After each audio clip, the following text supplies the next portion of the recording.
So, Alex, I described to you, I think, briefly about this group. Uh-huh. These are students in the Energy MBA for Energy Professionals program. Okay. They all work for oil and natural gas companies, and they range from petroleum engineer, geologists, to land people, accountants, etc. Broad range of professions within the oil and gas industry. And we were talking about, they've already booked, and we've been talking about it, and talking about the fact that people that work in the oil and gas industry, you've talked about this before, in many cases get into a party situation, they're out there, they get asked a lot of questions, and they have to be prepared to answer them. In fact, you do one of your training session on that, do you not, before coming? Right. How to talk to anyone about energy. Right. So we've been talking about the various topics and issues, and so they're all really tuned in to your book, and I told them to want to get a question and answer going with you, and that you really like to be challenged, I told them. And so they're going to try to do that and ask you some questions, probably, I think, that they get that perhaps were not addressed in your book. Okay. Yeah, just ask whatever is going to be valuable to you. That's the standard. I mean, whether it challenges me or not is sort of secondary. Okay. So who's going to start? Somebody start? I'll start. All right. Dr. Ireland and I were talking about how you didn't really address earthquakes in your book. We kind of all know why earthquakes are happening, but I just was curious as to what you would say to people who, are saying, what's going on with all the earthquakes in Oklahoma or something like that. I haven't read my book in a while, but I think I do address it a bit, don't I? Sorry. So this is like 2 out of 3 questions I get about you didn't address in your book. The answer is I addressed it in the book.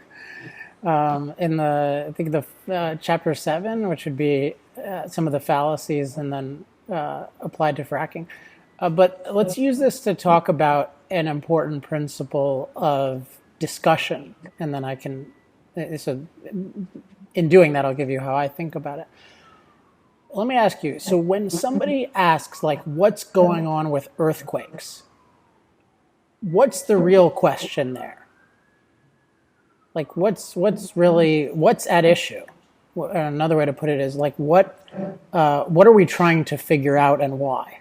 I guess in an oil-rich area, where there's a lot of activity going on, is it related to drilling? Is it related to other things? Or, for some, I understand why there's earthquakes in Oklahoma, but for somebody who doesn't know, they just see an area that is heavily produced and is having record-sized earthquakes in a short amount of time. So let's say that the process, leaving aside like injection wells, let's just say the process of hydraulic fracturing in 1% of cases led to earthquakes. Okay. So what would be the implication of that? How would that affect our action? Put the yellow spot. Somebody else want to help? I think it's an open-ended question, and it's almost as if they're baiting you to just start talking because they don't really understand the issue. But obviously, 1% of total occurrences, that's, something that you don't really account for or isn't a large amount of data. Well, it would be a large amount of data because there's lots of jobs, frac jobs done. But I'm just saying that there's just a common phenomenon in life of something being safe in certain contexts and not safe in other contexts. So if somebody discovered a context in which something wasn't safe, the normal implication would just be, well, let's avoid that context. And the reason why I asked, what's the question at issue? I'm getting some feedback, by the way. The reason why I asked, what's the question at issue? Still.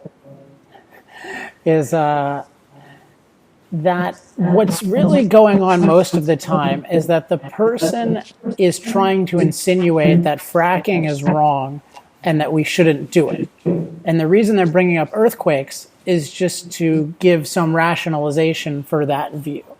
And that's why the discussion really needs to make explicit what's the decision. So one way to get to this is I think of every discussion as having three basic things that need to frame it.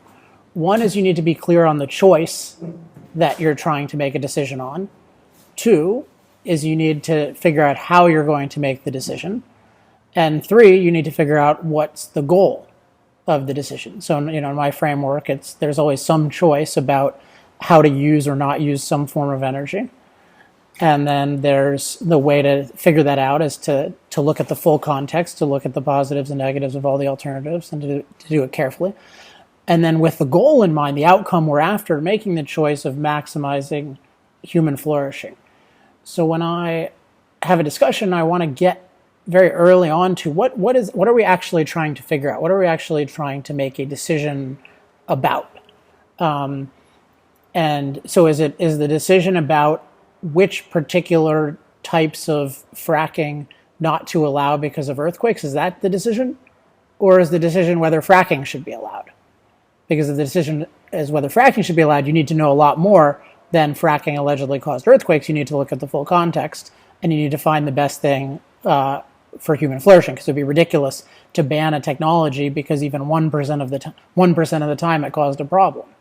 You would just look for the 1%. So there's always try to think about what is the decision that's really on the table.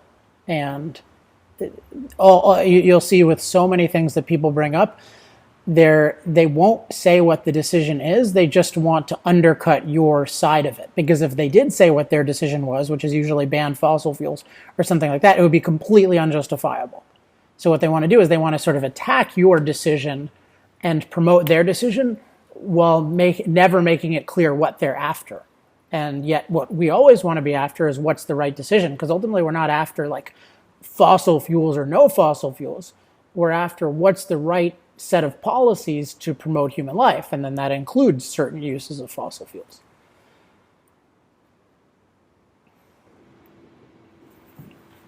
Yeah, I guess it kind of seems that most people are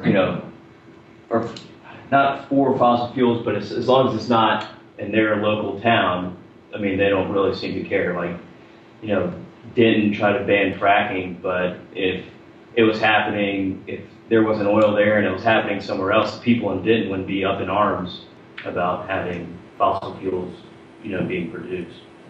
I think most people agree that you need it. Look at where the centers of opposition to fossil fuel use are. They aren't primarily in the places that are producing them. Certainly this is not true of coal, right? Most of the opposition from coal comes from well outside the coal regions, which is part of why the coal regions are justifiably outraged. So what is true, in general, the opposition comes from the moral view of the technology held in the thought leader centers of the country. And so those tend to be places like certain places in California, certain places in the Northeast, where the media are, where the top universities are, that kind of thing. So that's the number one driving thing. Now, an aspect of fossil fuels or any other technology is the production of the technology. And you are going to get some local opposition because of NIMBYism or from irrational fear, where it takes place, simply because, yes, they do have that additional variable of its taking place near them. But they, too, are influenced by the general negative perception, because if you were building like a factory that was curing AIDS, they wouldn't say, not in my backyard. They'd say, look at what's happening in my backyard. They'd be proud of it. Fundamentally, the issue is the moral evaluation of the technology.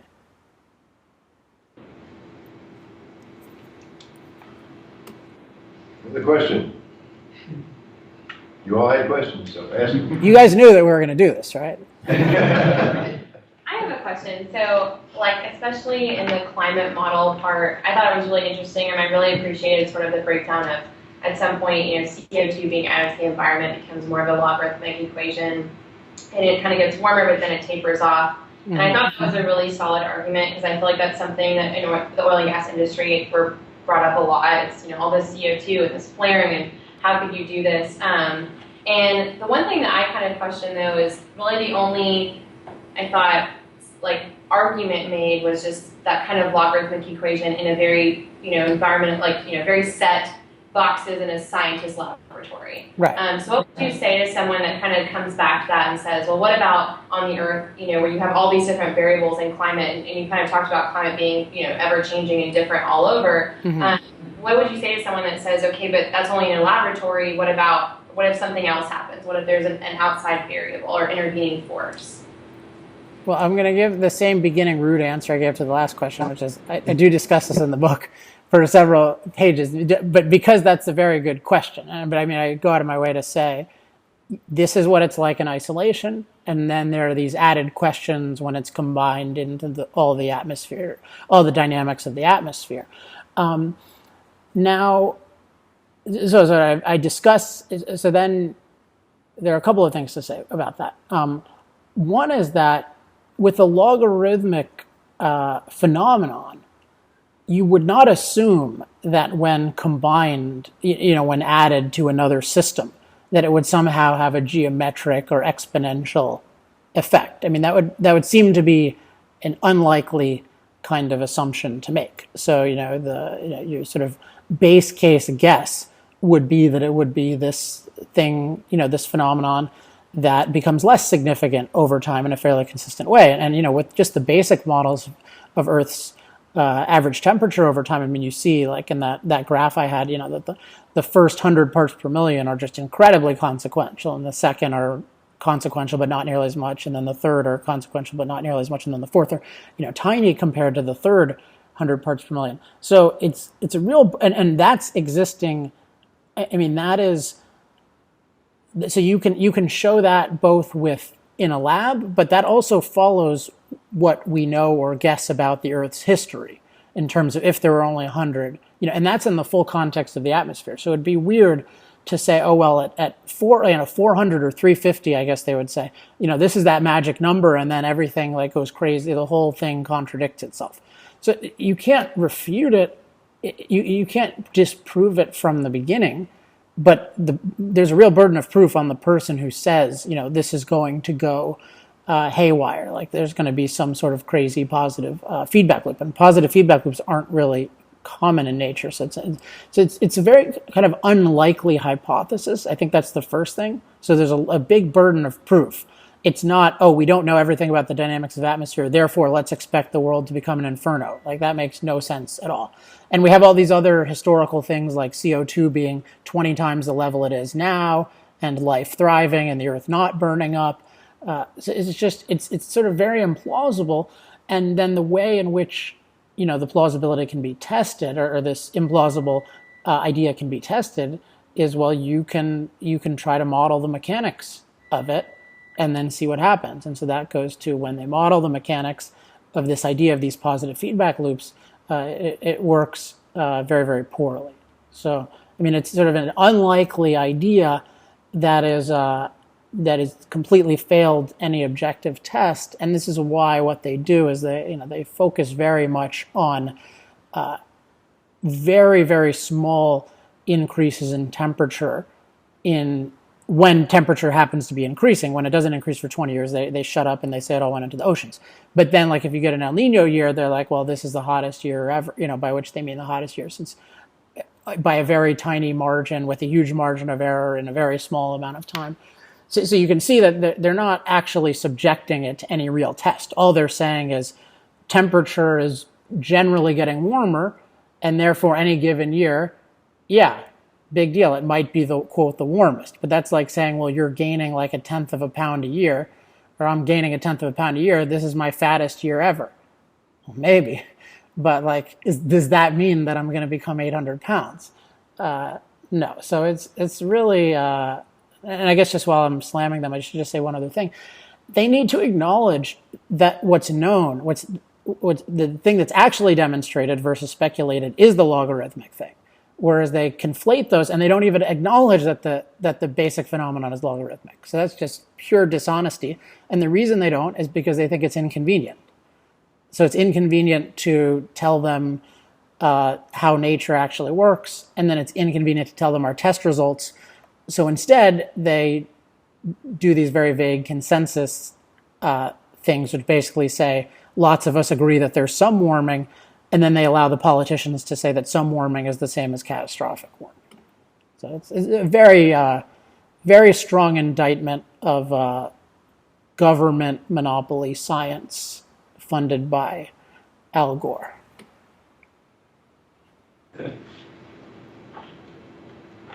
So that kind of leads into one of the questions that I had, Alex. You said in your book, you acknowledge that the people who are proponents of green energy and are very intelligent people, but also that all the different studies or statistics or science that they claim that support their stance don't really stand up under scrutiny. Mm-hmm. So if they're intelligent enough to understand that, I believe they are they motivated because they, as you also said in your book, is there some agenda besides they think they value nature over quality of human life, or is there some other profit agenda for them? I'm curious about what drives that when there really is no science that backs up their viewpoint. Well, so every viewpoint depends on your goal, right? So there's an example an economist named George Reisman gave when talking about environmentalists, and he said, like, listening to a true green scientist is like listening to his prescriptions is like getting the prescriptions of a doctor who's on the side of the germs, right? So we need to succeed. If we're pro-human, we want to see humans succeed on the planet, and that means we need to outcompete other species, and we need to conquer many forces of nature and neutralize many threats and create all sorts of resources. And if somebody's premise is, well, that's the wrong direction, that's bad, then for them, science is a tool of in some way making that happen. So you can give them any fact. I mean, you could say, well, fossil fuels have, demonstrably increased life expectancy through powering all these machines that on a greater scale and at a lower price than anything else could. And they're like, yeah, that's terrible, right? Because that's just intruding upon nature much more. So a huge part of it is that's their goal is anti-human, but to put it over requires them to rationalize things as pro-human. So with, say CO2, what they're against is changing the composition of the atmosphere, period. They just think that's inherently wrong for us to change anything. But the rationalization is that we're somehow going to, just burn up. But, and then you examine the facts of the rationalization, and then you see, well, this doesn't make any sense whatsoever. This is nothing to fear at all. But they're still, they'll come up with another rationalization. So let's see. So that is, I focus a lot on that motivation because I think it's what drives them a lot, and it also drives a lot of the followers. This idea that our goal should be to minimize our impact on nature. And I try to tell people that, you need to really question this goal. And if it's a bad goal, you need to get rid of it entirely. Your whole environmental philosophy needs to get rid of this idea of minimum impact. It has no justification at all. Your whole environmental philosophy should be to make nature as human-friendly as possible. That should be your whole thing. So you preserve it where it's human-friendly, and you change it where it's not human-friendly, or where it can be even more human-friendly. So that's the core issue. But there are a lot of other dynamics which people point to that I regard as important but derivative. So money is a big one, I mean, for sure. You look at just a lot of, say, financiers who are in this realm and trading carbon credits and whatnot, or insurance companies that get to, they have such a racket now because everyone suddenly loves insurance companies, or all the climate, the climate Scientologists, as I sometimes call them.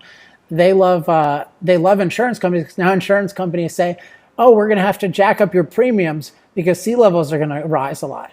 And the supposed anti-capitalist people say, oh, listen to these brilliant insurance companies, that they always supposedly hated. But what a racket to have an imaginary threat that you can jack up your premiums. That's like when I tried to sell, at the time, my girlfriend's father 2012 insurance.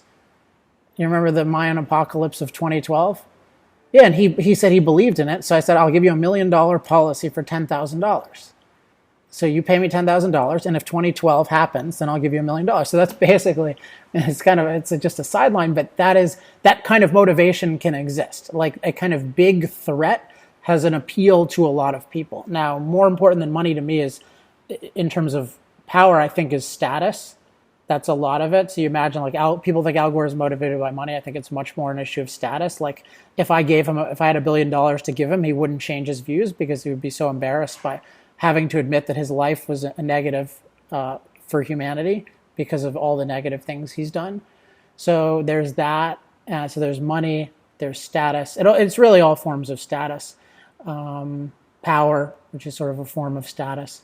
But I think it's really important to see that all of these are only possible because of the core idea. The core idea, the anti-human idea that we should be minimizing our impact as the ideal. Without that idea, none of these other forces works very well.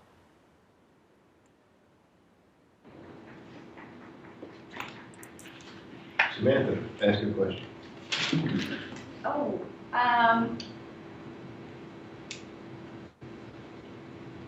I can't think of anyone but emailed in. Okay. Well, it seems that non-human idea is becoming more and more prevalent in our society. Like the movie Avatar comes to mind for me. It just, the whole premise of the movie is basically that humans are bad and, what we're doing is unsustainable. How do we get people to adopt the humanistic view and realize that what we are doing is sustainable for humanity? I don't know. It just seems like we keep going that direction as an Avatar. So. Yeah, I think you're right, and this motivates. So I should say this will be a good time to tell you. So if you want to reach me for any reason, you can reach me at alex@alexepstein.com if you have any questions. And if you want to get any of our resources or be on our list, just email me that and say resources. It occurred to me here because we're changing my organization is changing its name and its focus in the upcoming months. And I won't say what the new name is, but in part because I haven't 100% decided. But, I think the real value that we have to offer and the real value of the moral case for fossil fuels is not just a defense of fossil fuels per se, but is a new environmental philosophy. So a new way of looking at what is our relationship to nature. And part of that is that it needs to be articulated. What are the basic principles that should guide us? And so let's take the issue of sustainability. I criticize that a bit in the book. But if you think about why is sustainability such a bad idea? Well, one of the premises of sustainability is resource parasitism. Right? So human beings are parasites. So the earth gives us X amount of resources, and we're just constantly gobbling them up, and we're going from X to 0. Whereas the idea of resource creation is the idea that nature gives us very little in the way of usable resources, and we actually create new resources, not by creating matter, right? You don't create or destroy matter, but by turning unusable matter into usable matter. So once you get the concept of resource creation, it's one of the most empowering ideas you can have, because you look at the whole world differently. Like when you consume something, you don't think, oh my gosh, there's less in the world for me, there's less in the world for everybody.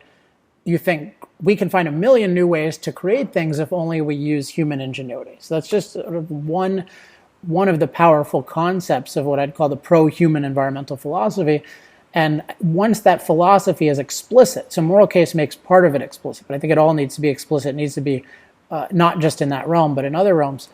Once that is explicit, what you can really have is a pro-human environmental movement. So right now, today's environmental movement is anti-human. They're taking us in that direction. And, I consider myself, a member of or a leader of the pro-human environmental movement. We're the ones who are generating or explaining a relationship between humans and nature that's going to lead to human flourishing, maximum human flourishing, not minimizing our impact. So their view is, we want the planet as dehumanized as possible. It should look as much as possible like human beings had never been here. And my view is, well, no, I want the planet as humanized as possible, which means I want it as human friendly as possible. I want it to be a place that maximizes human flourishing. So I think that these ideas are entrenched and they're powerful and they're deadly. So that's a big motivation to do it. But they're also not, if you consider like types of ideas, they're not that hard to convince people of. Like I could convince anyone of resource creation in 2 minutes because like once you get it, it's so obvious. Because, is oil a natural resource? Everyone says yes, right? But obviously, no, it's not naturally a resource. Is aluminum a natural resource? Well, obviously, no, it's not naturally a resource. So once you get that, you think, oh, well, we could turn dirt into a resource. So it's not about running out of the resource. It's about running out of the freedom to create new resources. Alex, Caleb here. My question is, how do we get more electricity and power to other countries, or are we just limited to a government's acceptance of economic principles? Is that the main limiting factor of why there's not as much electricity in India, per se, as there is currently in China, right? How do we get more electricity and power to other countries? Do we have to change their economic views of the world, or how does that happen? Is it just a function of time? I think it's a great question. So there's I don't quite think of it as how can we get it to them. I mean, I think we can produce stuff efficiently, and other people can buy it. Which gets to so there's two parts of the equation. One is how efficiently can we produce something so can we create it as cheaply, plentifully, and reliably as possible, and then how well are others able to consume it, to buy it, and to use it. And so part of that is just simple the economics of how much the people can afford, how much money they have. But as you indicated, the bigger issue and the more fundamental issue to how much they can afford in the first place is what kind of government do they have? Do they have a government where you're actually allowed to own things and build things and innovate and be free as a consumer? And I think in the world of energy, this issue is dramatically underrated. Often we'll talk about, and you could even accuse my book of underrating this a bit by omission. You talk about energy poverty, which is a huge problem, but you need a certain kind of government to get people out of energy poverty. And there are reasons why, even as bad as China's government is, improvements in it got them out of energy poverty substantially and then other forms. Now, they did it in ways that are not as humane as you would if you had a better government. But if you take the example of Africa, there's just dramatic cultural and political change necessary. And I would say evolution, which people treat as controversial. But if human flourishing is your standard, there's dramatic evolution that's needed in terms of societies that value the individual, that leave the individual free, that respect individual rights, that allow wealth creation. And these values really need to be exported, not going to war, but simply being voiced. And because of the phenomenon of multiculturalism, which is not the idea that cultures are different or not being a racist, just multiculturalism is the idea literally that all cultures are of equal value. And you sort of imagine that if we believed that in the U.S., why would we have ever abolished slavery?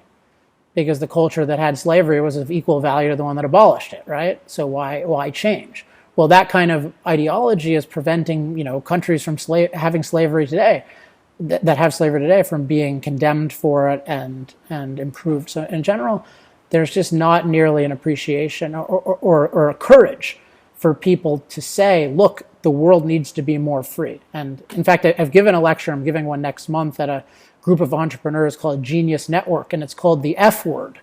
And you don't have to bleep this out, because the idea is there's a word that everyone and that all the entrepreneurs who claim to be do-gooders and all the philanthropists are afraid of, and that word is freedom. They don't want to talk about it, because if you talk about freedom, you have to acknowledge many cultures in the world don't have freedom, don't value freedom, and that's a big problem. And it's a big problem for everything, and certainly a big problem for energy. So I think your question is great.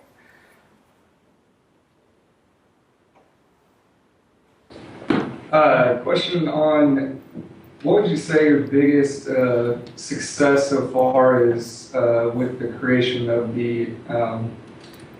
your Center for Industrial Progress? I mean, as a center, it's all sort of integrated, because you're trying to change people's philosophy on a certain, their way of thinking on a certain set of issues, and I think it's been a lot more successful than most organizations in that, particularly because we have 3 full-time people.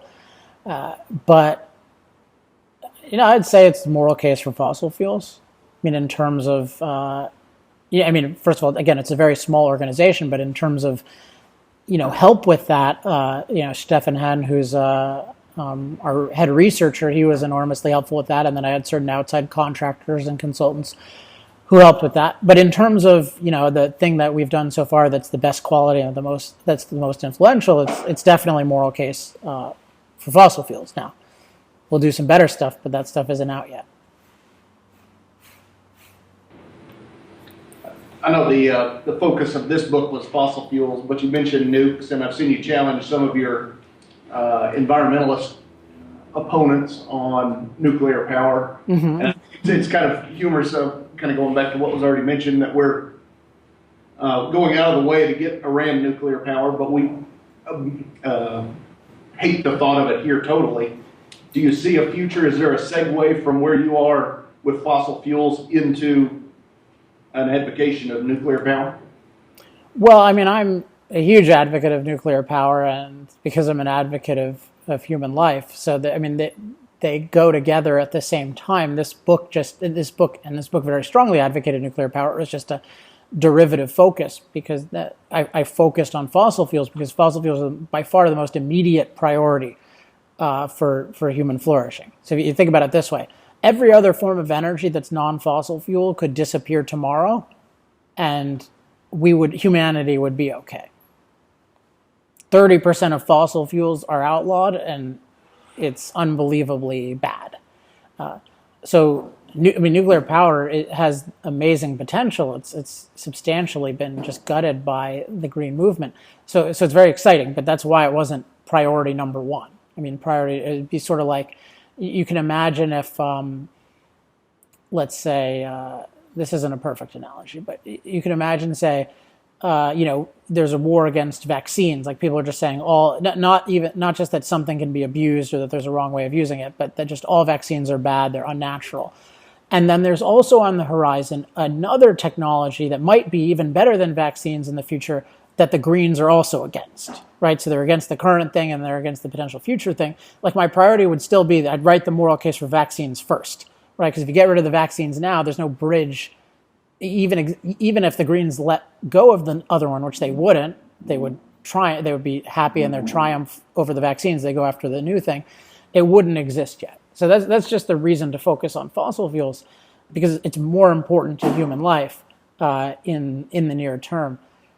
But yes, all the same issues are true. I mean, you measure it by, is this good for human flourishing? I mean, as this just amazing, it's just this amazing technology where you can generate an unbelievable amount of power from a very small amount of material in a way that can't explode.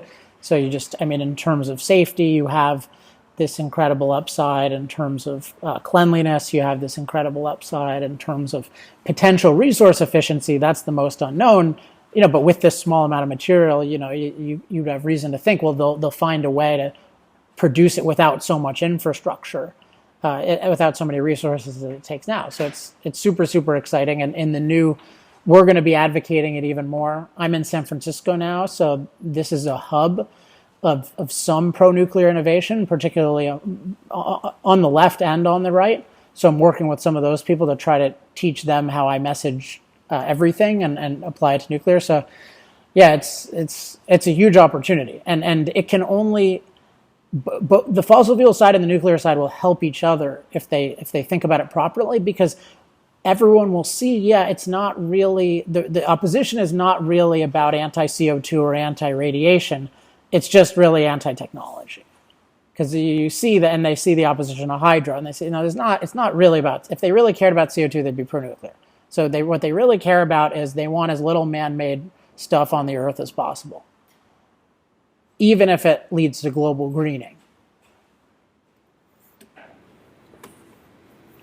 Alex, I was wondering if you talk about in your discussions, your debates about how unique the United States is situated in the global energy markets right now. I mean, you look at Saudi Arabia, they're all oil and gas. They'll never have nuclear or wind. You look at France, they're all nuclear, no oil and gas. I mean, here in the United States, I mean, we have solar power, wind, oil and gas. I'm just curious if you ever talk about how the United States can just coexist. I mean, here in Texas, we're number one in wind power and number one in oil and gas production.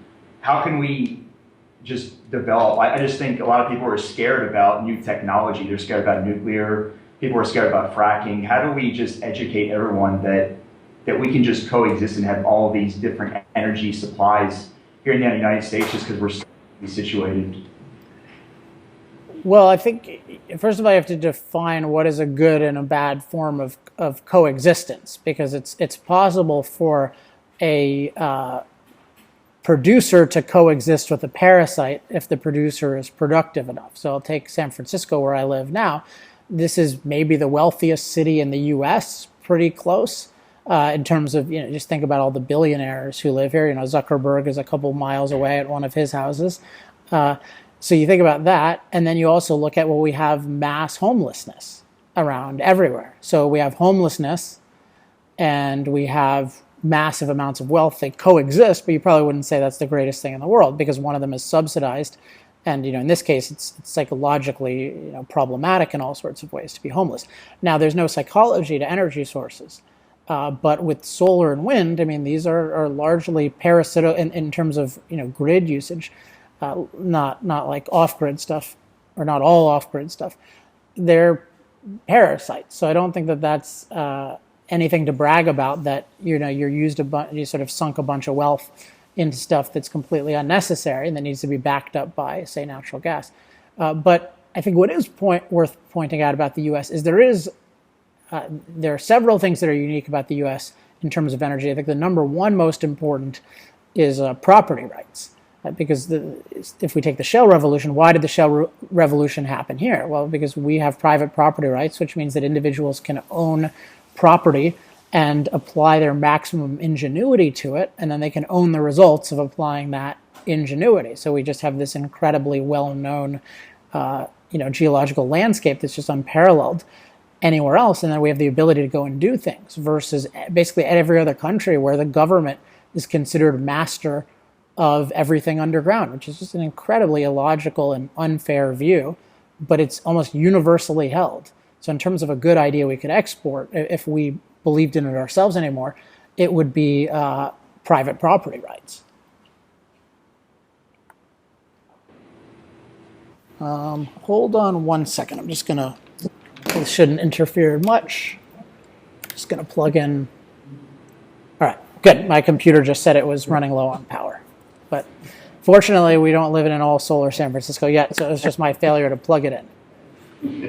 Alex, your book kind of opened my eyes to how prejudiced, I guess, we are, or our environment is towards the oil and gas industry. On a day-to-day basis, I mean, are you feeling opposition from the other side, or is it a 50-50 relationship, or do you feel like it's an uphill battle? No, I have a really easy time. Okay. I do. I don't.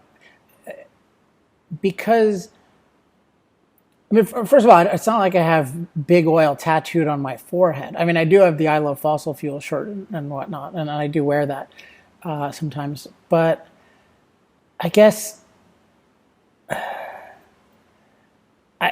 of it is when I do get into discussions, I have a lot of success. So that's one thing. So I have like a positive expectation, and then it's Ed mentioned how to talk to anyone about energy, and I mentioned one of the ideas there. I've been evolving it lately because we're creating a course for the entire industry, which hopefully your future companies will give you. Should be out next January, but it's going to be much more comprehensive. It's going to be 8-hour, so 1-day course. And it's going to be oriented around the idea of how do you have a constructive conversation about our energy choices. And it would have a lot of content in it as well. But the unique thing, I think, is the methodology. So if you just think about it, you get into any conversation, and you just always get clear on three things. Sort of like, okay, what's the decision at issue? Like what choice are we really trying to make? You get clear on that. And then you get clear on, okay, the way we're going to make the choice is we're going to look at the positives and negatives of all the alternatives. Like we agree to that, right? And then we agree, and our goal in making this choice is we want the best outcome for human beings. So you get those three things, right? So you get the issue of you're clear on the choice, you're clear on the method, and you're clear on the goal. It's like the conversation will go much, much better that way because most of the pitfalls that occur will not occur. And you can. I've been working out something lately that will be in this course of basically how to funnel any kind of beginning into this. So how do you get to the issue of choice? So let's say, what was one I was working on recently? Like they say, your industry is destroying the planet, right? So that kind of friendly start. And you just say, okay. So you want to sort of get at, well, what are they really talking about? Like, what do they want to do? So I would just kind of quickly say, okay, yeah, happy to talk about that. Obviously, I don't think it's destroying the planet. Otherwise, I wouldn't work there. But happy to talk about it. So, what exactly do you mean by destroying the planet? Is like there one particular aspect of it that you're interested in? Let's say they say, I'm interested in climate change, right? And I say, okay, so you're interested in we're putting more CO2 in the atmosphere by burning more fossil fuels, right? And I'll say, okay, great. So what do you think we should do about that? Like I can tell you what I think, but what do you think, what's the decision that we should actually make? Should we get rid of fossil fuels, half of fossil fuels next year? Like I'm curious. And you see what I'm doing there is I'm making them take a specific stand on the issue, and then we can discuss that choice. But if I don't make them take a stand, or if I don't at least get them to agree to a clear question, then what's going to happen is they'll just throw out everything they can think of from their, Greenpeace propaganda and treat it as an argument, but they're not really arguing for any specific choice. So once I get it as the choice, it's like, okay, great. And then we can look carefully at the issue of CO2, and we can talk about things like how significant is it, and then we can talk about things like, okay, what would be the unique benefits we'd lose if we tried to restrict CO2? And it just ends up being very, very calm. And the person will regard you highly because they've never heard anyone who could think that clearly. So that's, no matter where I am, that's my experience. And then occasionally some people will say, well, I don't think human flourishing is the goal. I think humans are really bad. I think we should go extinct. And, then I say, well, I can't help you because if you think human beings should go extinct, you should totally be against fossil fuels because fossil fuels are really good at helping people live. And getting rid of fossil fuels is really good at helping people to die. But then they usually won't embrace that implication. So that's I guess that plus that framework is a huge amount of it. Plus I know a lot about it, which is comfortable. But the framework I'd say my framework is more unique than my practice in applying it is more unique than my amount of factual knowledge. But if you need both, but with just the framework, you can get really far if you just even know a little bit. Like if all you know is that the fossil fuel industry is the only industry in the world that can produce enough energy for 7 billion people to afford it. Like if that's the only fact that you knew, you could have a pretty good constructive conversation with somebody. Because at the very least, they would have to say, well, if I'm restricting this, I'm going to kill some people with energy deprivation. So I better be preventing a hell of a hurricane by doing so.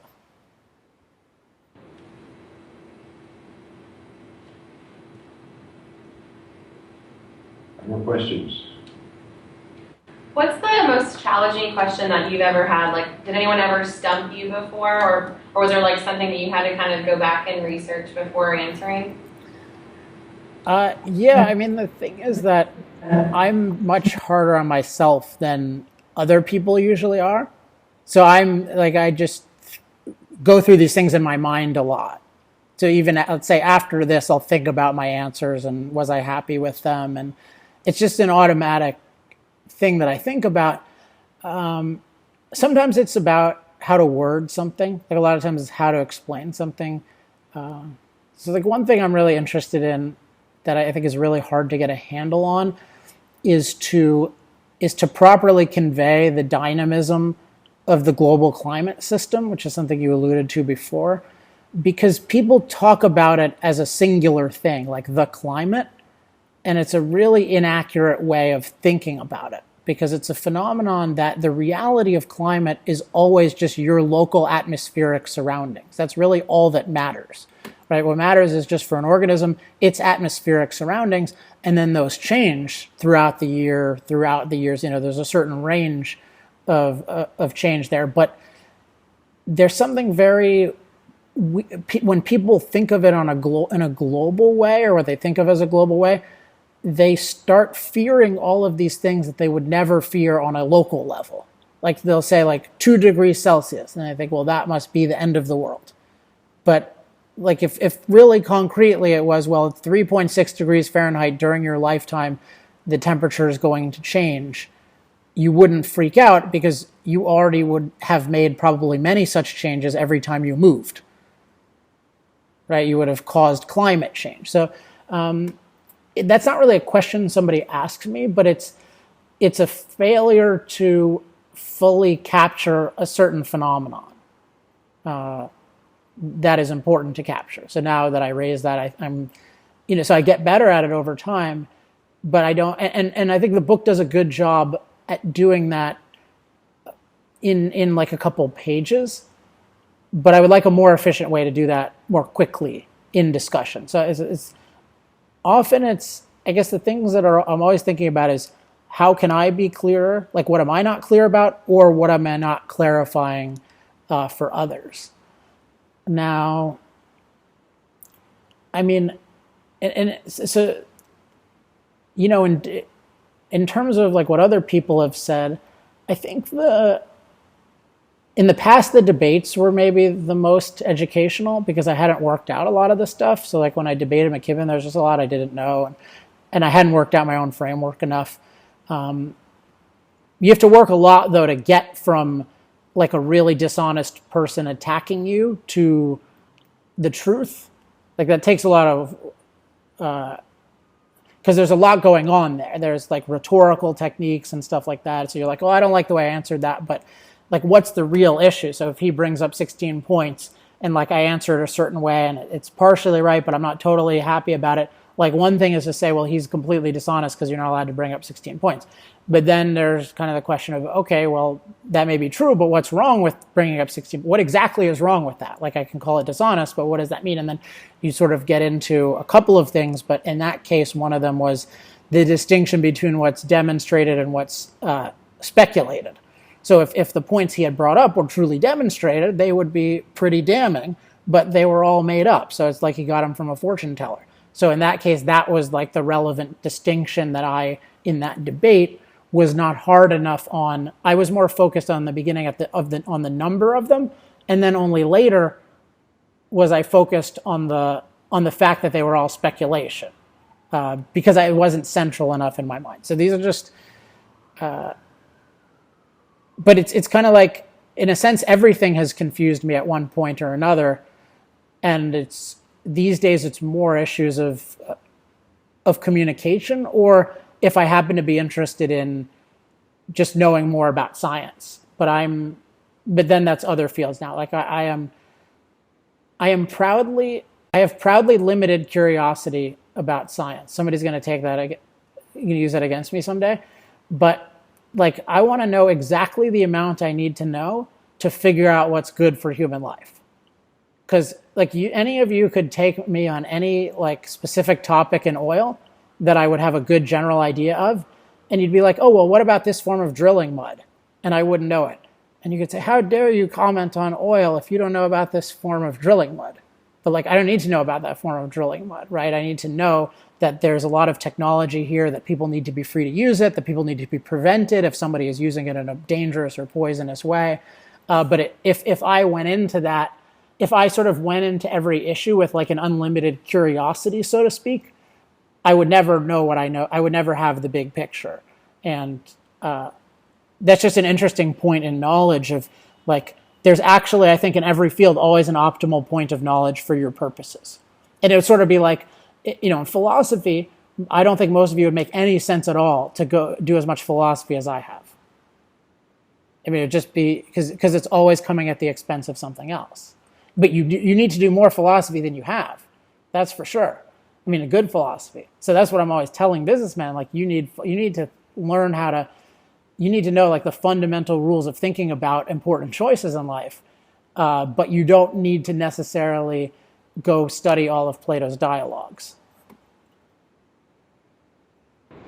Hey Alex, I'm kind of curious. I recall in reading the book that you had worked or volunteered for some green movements in the past. No. Oh, you had not? Never.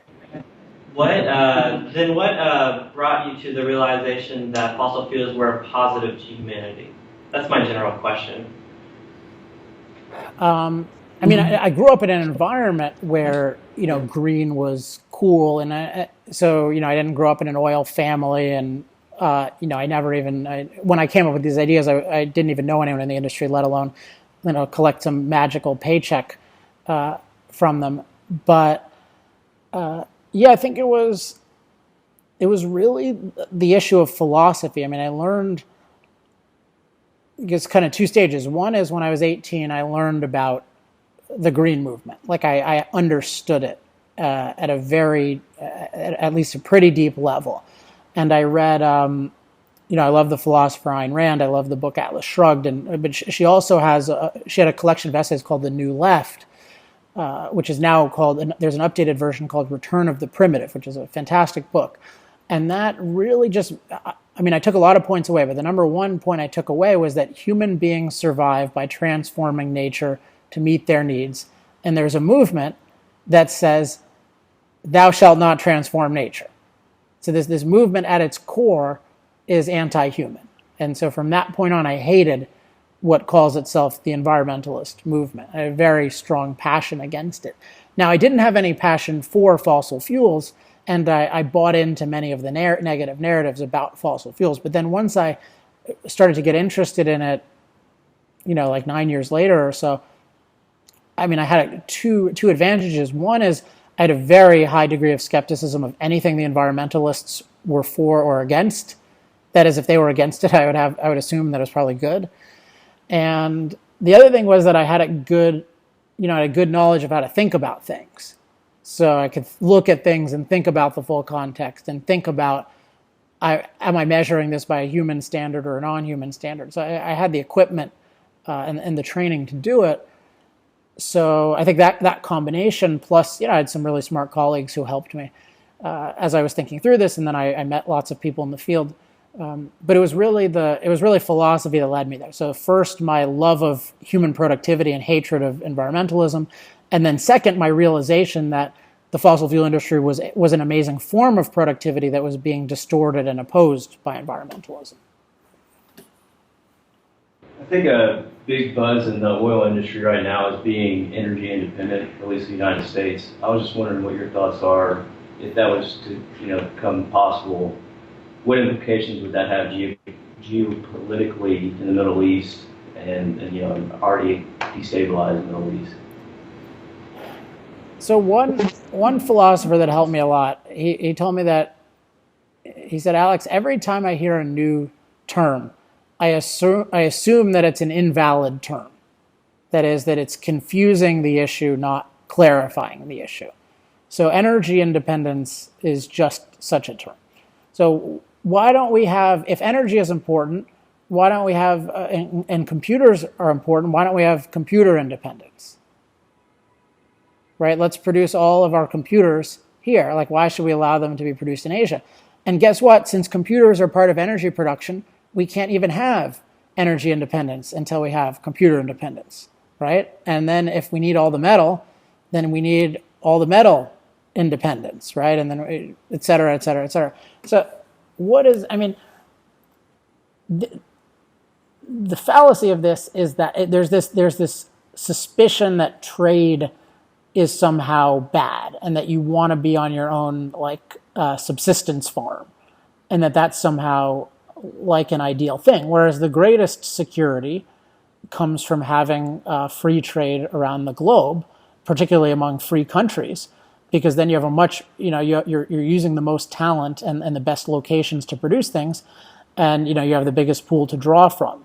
So that's always the best case scenario. Now, what is true is that what is completely wrong, I guess, is that the U.S. is stifling its productive capabilities. So insofar as we can be one of the world's great energy producers, and we are limiting that, that is that is horrible. Now, do I want to qualify that at all? I mean, it does depend, though, on part of the idea of free trade is that it exists among free countries. And for the reason of many bad historical decisions, we have a very bad group of countries that produce a lot of oil. So, and don't deserve it and stole it from the producers who earned it, and they completely broke all their contracts with them. So in that situation, you could say, at the very least, the U.S. government should be extra, really make sure it leaves the producers free. Like you to think of for instance, in the 70s, you had at the same time, right before the oil embargo from Saudi Arabia, we have what was it? The government, Nixon opposed the Alaskan pipeline, like that kind of insanity. I mean, that's like the exact opposite of what you want to do. So, but I don't know that there's any grounds for favoring it. I just think all you need to do is leave it free. And the question from a free trade point of view is just, are there free countries involved? Are there enough free countries involved in the market to make it okay? But I acknowledge it is a mess. The other thing is, geopolitically, this is a foreign policy issue, which I used to write about. I don't anymore. But people generally, they like to blame oil for everything, and they like to imagine that everything would be great if, like, the Saudis were somehow impoverished, or Iran was somehow impoverished. But we had that in the late 90s, and that led up to 9/11. So phenomena of aggression are not fueled by money, I believe, primarily. They're primarily fueled by hope. So, if people think that they can succeed and get something by attacking the U.S., in general, they will. And this is why we need a good foreign policy. And I think it's a really poor excuse for a foreign policy to not really address who's the enemy, how do you defeat them, et cetera, and to just sort of blame the oil industry. Or for the oil industry to somehow claim that, oh, well, if you just let us produce more, all our Mideast problems will be solved. I don't think they say that, but we need a good foreign policy. We don't have one. And unfortunately, I can't yet. At this point in time, I'm not in the business of telling anyone what that should be. So you've made your case for fossil fuels. You spoke a bit about nuclear power. Where do you see us going as a country? I mean, it depends on policy. I mean, the best policy is one of energy freedom, where I have no opinion, right? I mean, it's just the best technology wins. I think the only thing you can say is just, given the spectrum of technologies and historical precedent, you tend to go from less dense to more dense. So there are reasons why you would expect, nuclear to be the future, certainly hydrocarbons to be the future. But let's take something like fusion. I mean, how could you know what's going to happen with that? How quickly it'll ramp up? The problem is just that we have this idea that somehow as citizens or I as a commentator, that we should somehow have a say over the future of energy beyond what form of energy we buy, or if you're a producer, what form of energy you produce. And we don't have that at all with, cell phones. So with cell phones, like you could ask someone, what's the future of the cell phone? But you wouldn't ask like the cell phone pundit, which I'm like the equivalent of, right? You'd ask the people producing it. And even they would say, well, we have no idea what's going to happen in 10 years because there's going to be so much innovation. But in cell phones, you don't have all these wonks going on TV saying, oh, I know what type of cell phone someone should use in 11 years. But in energy, we think this is perfectly appropriate. And I think that's one reason why cell phones improve faster than energy.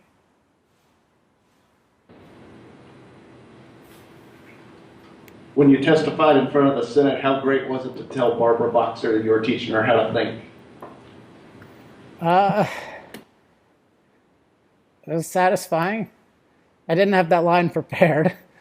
I was just in the zone that I knew that I knew that I was going to get very little chance to speak, and I knew she was going to try to take advantage of it. So I saw that one little window of pause where, because, what she wanted to do was say, "You're a non-scientist, the end," right? And never talk to me again.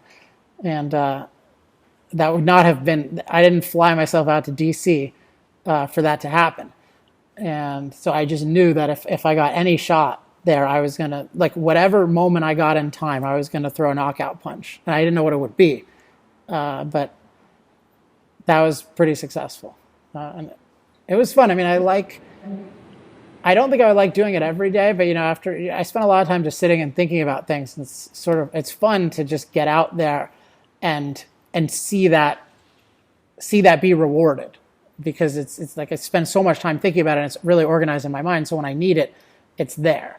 But if I were an activist every day, I don't think I would be as good, and I would get tired of it. Like, I don't really want to go every day. I mean, if I got to interact with Barbara Boxer every day, would I take that?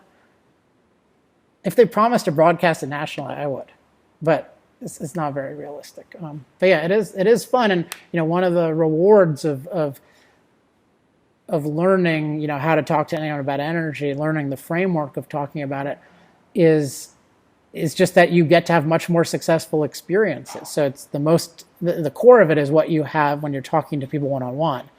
And that's really satisfying to just be able to take anyone almost and really open their minds. But then, in public as well, like, you'll occasionally come up with something and it'll be like, oh, wow, I can't believe I came up with that. Like, if I had to bet on coming up with that line, I would not have bet I would have come up with it. But. Another question or two. We said we only take about an hour of Alex's time. So, another. Do you have a reference at all on, like, a book or something that we could read? Because you kind of talk about how you don't focus as much on the facts, but more how you formulate an argument. And I'm sure you've probably read a bunch of books, but for us as businessmen and women, is there some sort of text or book that you think would benefit us a bunch? Well, if they'll, Ed, I'm happy to donate some copies to the class if people will use it. So I can give you so just email me and Nikki, and so how to talk to anyone about energy is a little course. It's about 2 hours, and then it has some bonus stuff, including a flow chart of how to conduct things.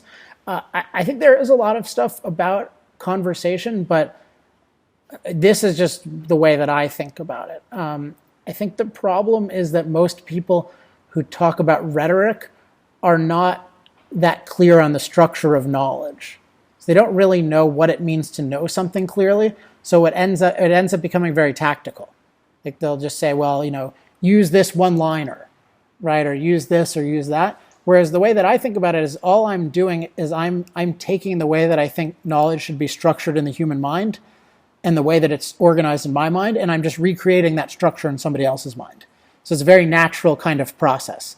And I think you'll see that, like, even when you see the way of talking to people, you'll see, oh, that's a better way of me thinking about it as well. So I think it's your own, it helps with your own, it's the framework for your own clarity. I'll put it this way. The framework for your own clarity and your framework for clarifying issues should be very similar. If you feel like it's one way in my head, but I just have to take these 8 steps to sort of get somebody else to be happy with me, I don't think that's very effective. But I think that's what most people do. Like, they think too much in terms of, okay, I believe this, now let me think of, like, world's most clever tweet or whatever to convince somebody else. Now, when you have the right structure, you will think of plenty clever tweets. Right? I think I've thought of some clever ones, but it's derivative. So the cleverness is derivative of the clarity.